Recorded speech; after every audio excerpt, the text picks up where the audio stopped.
বছরে বছরে উঁচু হচ্ছে সুইস ব্যাংকে বাংলাদেশিদের টাকার পাহাড়।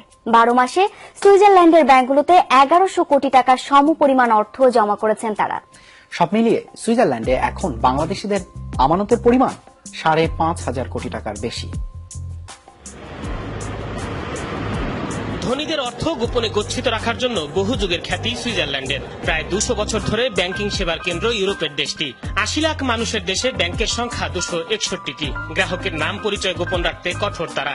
ধারণা করা হয় অবৈধ আয় ও কর ফাঁকি দিয়ে জমানো টাকা রাখা হয় সুইস ব্যাংকে।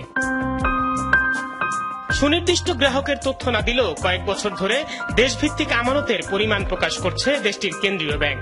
সুইস ন্যাশনাল ব্যাংক থেকে বৃহস্পতিবার প্রকাশিত প্রতিবেদনে দেখা যায় 2016 ডিসেম্বরে সুইজারল্যান্ডে বাংলাদেশিদের আমানত দাঁড়িয়েছে 66 কোটি 19 লাখ সুইস ফ্রাঙ্ক, দেশি মুদ্রায় 5,566 কোটি টাকা। ঠিক এক বছর আগে এই অঙ্ক ছিল 55 কোটি 8 লাখ ফ্রাঙ্ক বা 4,500 কোটি টাকা। এক বছরে সুইস ব্যাংকে বাংলাদেশিদের আমানত বেড়েছে 1,149 কোটি টাকা। সুইস কেন্দ্রীয় ব্যাংকের ঘোষণা অনুযায়ী কোনো বাংলাদেশি নাগরিকত্ব গোপন রেখে অর্থ জমা রেখে থাকলে ওই টাকা এর হিসেবে অন্তর্ভুক্ত নয়। গচ্ছিত রাখা স্বর্ণ বা মূল্যবান সামগ্রীর আর্থিক মূল্যমানও হিসাব করা হয়নি এর প্রতিবেদনে। এ পর্যন্ত যে হিসাব পাওয়া যায় তাতে 2016 সালেই বাংলাদেশিদের আমানত সবচেয়ে বেশি ছিল সুইস ব্যাংকে। 2002 সালের মাত্র 3 কোটি 10 লাখ ফ্রাঙ্ক আমানত 1.5 দশকে বেড়েছে 22 গুণ।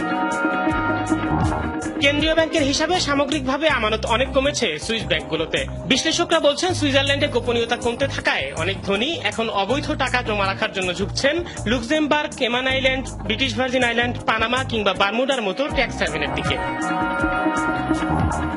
ইব্রাহিম বিন হারুন, যমুনা নিউজ।